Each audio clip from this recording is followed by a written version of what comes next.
There's a quotation that I almost used in the Harry Potter book. In magic, man has to rely on himself. But that's the perennial appeal of magic, the idea that we ourselves have power and we can shape our world. I came from a place where I was a single mother, and it really was hand to mouth at one point. Mm-hmm. It was as literally as poor as you can get in Britain without being homeless at one point. If you've ever been there, you will never, ever take for granted that you don't need to worry. Never. I had a very, very tiny baby, and then I walked straight into poverty and depression.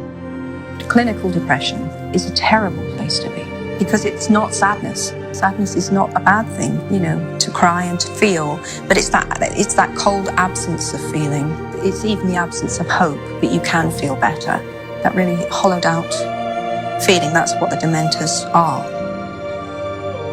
Poverty entails fear and stress and sometimes depression. It means 1,000 petty humiliations and hardships. Climbing out of poverty by your own efforts, that is something on which to pride yourself. But poverty itself is romanticized only by fools. What I feared most for myself at your age was not poverty, but failure. Ultimately, we all have to decide for ourselves what constitutes failure. But the world is quite eager to give you a set of criteria if you let it. So I think it fair to say that by any conventional measure, a mere 7 years after my graduation day, I had failed on an epic scale. An exceptionally short-lived marriage had imploded, and I was jobless, a lone parent, and as poor as it is possible to be in modern Britain without being homeless. The fears that my parents had had for me and that I had had for myself had both come to pass. And by every usual standard, I was the biggest failure I knew. I had no idea then how far the tunnel extended, and for a long time, any light at the end of it was a hope rather than a reality. So why do I talk about the benefits of failure? Simply because failure meant a stripping away of the inessential. I stopped pretending to myself that I was anything other than what I was, and began to direct all my energy into finishing the only work that mattered to me. Had I really succeeded at anything else, I might never have found the determination to succeed in the one arena where I believed I truly belonged. I was set free because my greatest fear had been realized, and I was still alive, and I still had a daughter whom I adored, and I had an old typewriter and a big idea. And so rock bottom became the solid foundation on which I rebuilt my life. You might never fail on the scale I did, but some failure in life is inevitable.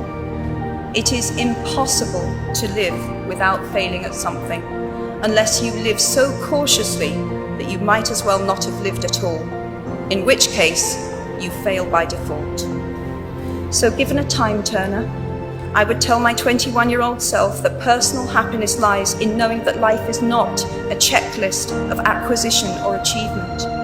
Your qualifications, your CV, are not your life, though you will meet many people of my age and older who confuse the two. Life is difficult and complicated and beyond anyone's total control, and the humility to know that will enable you to survive its vicissitudes. Unlike any other creature on this planet, human beings can learn and understand without having experienced. They can think themselves into other people's places. Written by the Greek author Plutarch. What we achieve inwardly will change outer reality. That is an astonishing statement, and yet proven 1,000 times every day of our lives. It expresses in part our inescapable connection with the outside world, the fact that we touch other people's lives simply by existing. But how much more are you likely to touch other people's lives? We do not need magic to transform our world. We carry all the power we need inside ourselves already. We have the power to imagine better. In first Harry Potter book, Dumbledore says to Harry, the happiest man alive would look in the mirror and see himself exactly as he is.